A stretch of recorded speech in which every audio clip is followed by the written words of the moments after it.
পাকিস্তানৰ সন্ত্ৰাসবাদী কাম কাজসমূহক বিশ্বৰ জনতাৰ সন্মুখত লৈ যাবলৈ সৰ্বদলীয় প্ৰতিনিধি দল এটা বিভিন্ন ৰাষ্ট্ৰলৈ যাব।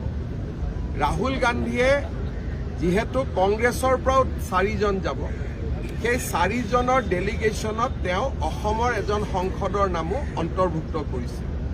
মই ৰাহুল গান্ধীলৈ আজি এটা টুইট দিছোঁ যে যিজন সংসদে নিজে পাকিস্তানত 2 সপ্তাহ থাকি আহিছে, যিজন সংসদে নিজৰ সন্তানৰ নাগৰিকত্ব ভাৰতৰ পৰা বিদেশী ৰাষ্ট্ৰৰ নামত লৈ গৈছে, যিজন সংসদৰ পত্নীয়ে পাকিস্তানৰ দৰমহা দি প্ৰত্যেক মাহত পাকিস্তানৰ পৰা 2 লাখ টকা দৰমহা লয়, তেওঁ কেনেকৈ পাকিস্তানৰ বিপক্ষে ক'ব?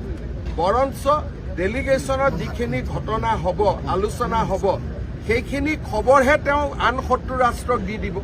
সেইকাৰণে মই ৰাহুল গান্ধীক অনুৰোধ কৰিছোঁ যে আপুনি এনেকুৱা মানুহৰ নাম অন্তৰ্ভুক্ত নকৰিব যি ৰাষ্ট্ৰৰ নিৰাপত্তাৰ প্ৰতি ভাবুকি হ'ব। আৰু মই ভাবোঁ যে এইটো ডেলিগেশ্যন দিয়াৰ তেওঁৰ দায়িত্ব ৰাহুল গান্ধীয়ে নিশ্চয় দেশৰ নিৰাপত্তাৰ স্বাৰ্থত এনেকুৱা ধৰণৰ নাম ইনক্লুড নকৰিব। মানে মই তেওঁহে অভিযোগ আনিছে, প্ৰমাণ কানি দিব, তেওঁ প্ৰমাণ দিয়ক।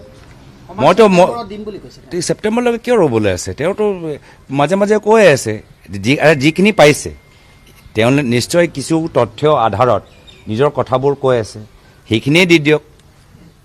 ফাইনেলটো ঠিক আছে 10 ছেপ্টেম্বৰ দি দিব, এতিয়া 10 জুনত যিখিনি পালে সেইখিনিয়ে দি দিয়ক। আমি যদি গৈছোঁ, কেতিয়া গৈছোঁ সেইটোৱে দি দিয়ক। বিজেপিৰ পৰা কোনোবা গৈছে নেকি, বিজেপিৰ পৰা কোনো যোৱা নাই, সেইটোৱে দি দিয়ক আমাক, যে খালি কংগ্ৰেছৰ পৰা গৈছে, বিজেপিৰ পৰা কোনো যোৱা নাই, বিজেপিৰ পৰা কোনো পাকিস্তানীৰ লগত বিজনেছ কৰা নাই, এইটো দি দিয়ক আমাক। সেইটো চাৰ্টিফিকেটটো দি দিয়ক যে কোনো বিজেপিৰ ভিতৰত পাকিস্তানীৰ লগত বিয়া কৰা নাই, সেইটোও দি দিয়ক। তো যিখিনি আছে তথ্য, সেইখিনি যাৰ ভিত্তিত তেওঁলোকে প্ৰচাৰ কৰিলে, কথাবোৰ ক'লে, সেইখিনিয়ে দি দিয়ক। এইখিনিতো আছে, কালি দি দিয়ক, মোৰ একো আপত্তি নাই। কাইলৈ তেওঁলোকে দি দিয়ক।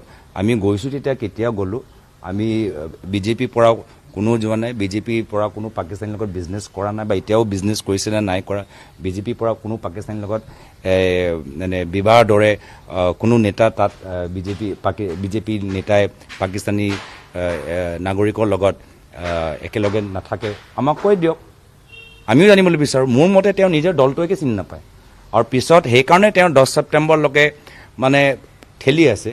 যিহেতু যেতিয়া তথ্যবোৰ আছে, ময়ো জানো তেওঁ কি তথ্যবোৰ কৈ আছে, সেইকাৰণে মই ৰিয়েকশ্যন দিয়া নাই। ময়ো জানো তথ্যবোৰ কি আছে, নহ'লে মোক সংকিত দেখা পাইছে নেকি? মোকতো সংকিত দেখা পোৱা নাই। আচ্ছা, ইমান কথাবোৰ ক'লে, কেন্দ্ৰীয় চৰকাৰৰ পৰা কিবা এটা আপোনালোকে দেখা পাইছে নেকি? ৰাষ্ট্ৰীয় সুৰক্ষা লৈ কেন্দ্ৰীয় চৰকাৰৰ পৰা কিবা দেখা পাইছে নেকি? যদি এই বিষয়লৈ কোনোবা মাত মাতি আছে, মাত্ৰ হিমন্ত বিশ্ব শৰ্মা ডাঙৰীয়া মাত মাতি আছে।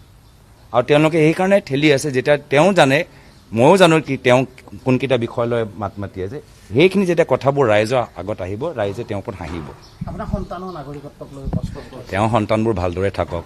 মোৰতো সন্তান এতিয়া 8 বছৰ 4 বছৰ, তেওঁৰ এতিয়া হিংসা হৈছে যে মোৰ সন্তানৰ নামত 18টা কোম্পানী নাই,